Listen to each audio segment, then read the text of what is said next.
Monte, you got any plans for the big 3-0? Sleep. Sleep, hang out with the wife. I think we got a off day that day, so I don't know what my wife got planned, but whatever she got planned, we know we're going to enjoy it. We're all interested in your why. You know, after a professional baseball career, what's motivated you, and how are you doing it this year? What motivated me is always something that I wanted to do. Out of high school, I committed to Nebraska to play football and baseball. But when Major League came in, they offered a number that I couldn't really pass up, and that was my number. So I took it, but it got to a time period where I felt like football was the time for me to go back. It's not traditional route, but at the end of the day, it's still football, and I still am an incoming freshman, you know what I mean, even though it might look a little different. But no, it's just a transition more than anything. I give props to Pitt to give me the time period to be able to transition my body back to a football body, and now it's just moving forward and really know the playbook and go out there and compete. For Raylen and Omega, Coach Foucher just here mentioned all three of you guys are having some leadership roles. Can you maybe talk about, with so much newness in the room, what you feel like your role is in trying to help lead as well? For me, just maturity-wise, you got to have a short-term memory loss in this, in football itself. So, if I'm talking like Ferg and things like that, if you drop a football, just being able to shake back, things like that. And then, at this time point, fall camp is new to them, to a lot of guys and freshmen. So it's something that they've never been used to. So just being able to learn quickly, because everyone can play in our room. I feel like we have the best receiver room in America, and that's from upperclassmen to lowerclassmen. So just being able to get them to a spot where they feel that they're very confident to be able to play. Absolutely. Well, I'm going to just touch back on what Raylen said. It goes to, just thinking back when I was a young freshman and the things that I didn't do so well, and just looking back and, just making sure they do the things that I wasn't able to do or couldn't do when I was a freshman, because like I said, the opportunity is golden for them, and they improving every day, honestly. And like you said, us three as being the leaders in the room, or not just only us three, we try to put in their head that they're a leader too, so they can continue to feel not be as comfortable as they think they are, but just staying on them and making sure they handle their business the way they need to.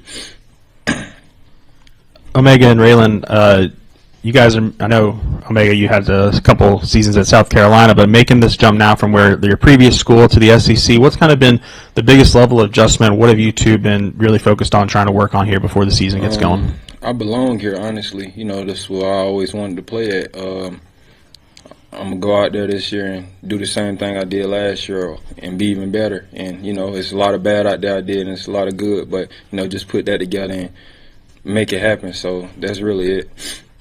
For me, regardless of my journey, I feel like I should have been playing in the SEC since my freshman year. But things go left. Everything doesn't go as planned as you want to. But I thank God for the journey He's put me on. And I think the big thing is for me is just the IQ level. Not just using talent, but using my intelligence as well, to be able to set up a lot of different things and just set up for me and make things easier. So I think that's the biggest thing for me is just, studying the game, knowing what I'm going against, knowing tendencies, things like that. So I think that'll be the biggest thing for me. Monte, you might not be the biggest wide receiver in the room anymore with Antonio Jordan now here. What's kind of been your first impressions of the freshman, and what has stood out to you with his game so far? Very impressive, very explosive. A guy first day willing to come in and be ready to learn. A guy who loves the game. You could easily see it, you know what I mean?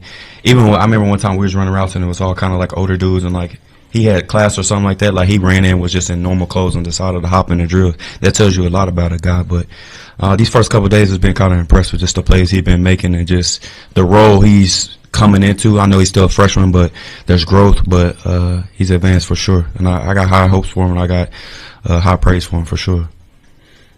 Monte, you mentioned having to get your body right into football mode. I'm curious, on the field, did you have to knock off some rust last year? Kind of when did you get comfortable again, like feeling like, okay, I'm back into football mode? Nah, it definitely took some rust. I mean, I didn't put the pads on until fall camp around this time last year, and that was my first time in 10 years. So I think rust is kind of an understatement. I need more than WD-40 to be able to get through it. So, but no, it took its rust. I think when I got through probably, I'd say like the 5th or 6th game of the year, I felt like I started to transition and started to feel more fluid.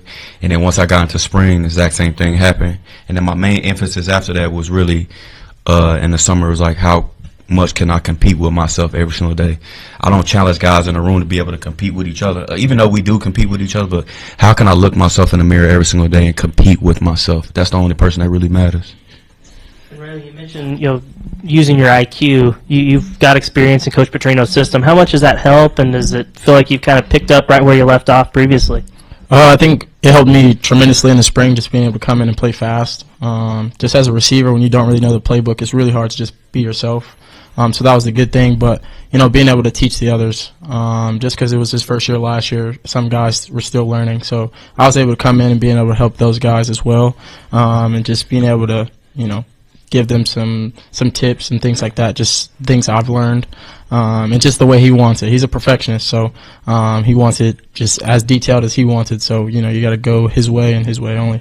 And I got to give credit to him for that. He definitely came in hitting the ground rolling, even though being in Bobby's offense before, he wasn't a shy guy. He came in, Lil, we need to do this, we need to do that, and I took a lot of respect to that. I guess for Omega, you obviously were in the spring. Correct me if I'm wrong, it looked like after spring break, you kind of flipped a switch. Is that correct in saying that? It looked like you really started surging after that break. Yes, sir. Absolutely. Like I said, been in the room with guys like Raylen and Monte, staying on me and just making sure that I am comfortable and in this playbook. Making sure that we do the little things helped out a lot, So just, taking that off time and really getting in the playbook and understanding it more and learning how things going and how Coach P want things to go really helped out a lot. So it really helped me turn that switch. I don't think I've ever met an Omega. What's the backstory from that? Where does that name come from? Great first name. My parents Christian, and I'm the last child. So, in the Greek Bible, it's the last. So. Any thoughts ever to wear number 3?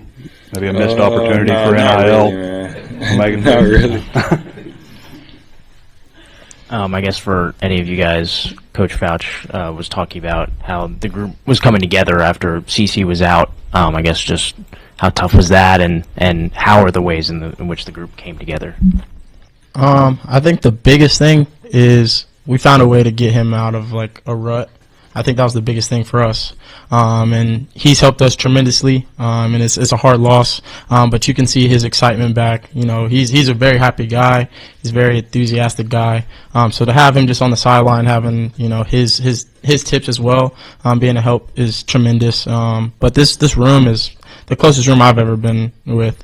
We laugh, we giggle all the time. It's not really fights and things like that. But the biggest thing that if we say something to one another, it's not like, oh, he's getting on me, things like that. It's coming from a good place. So just being able to learn from each other, and our energy feeds off each other, especially like today at a practice we had today.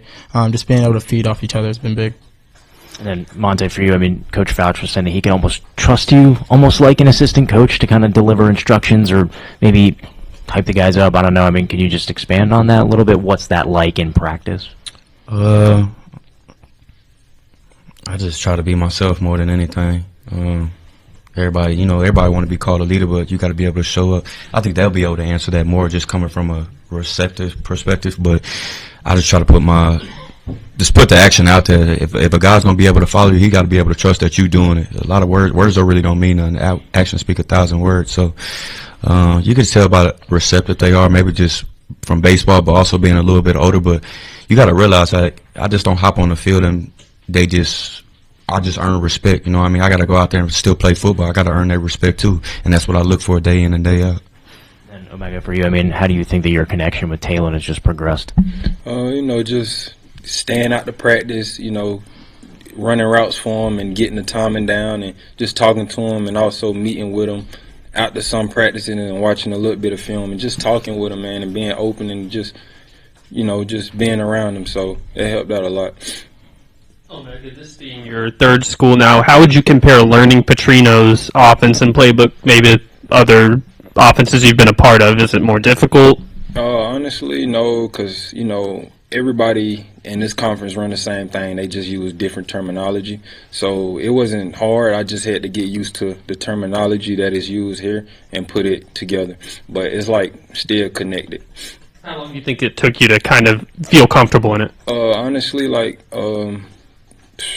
went through the spring, and took that little break. And once we jumped back in fall camp, I'd say I was right on it. Thanks to those guys too, man, because they be on me.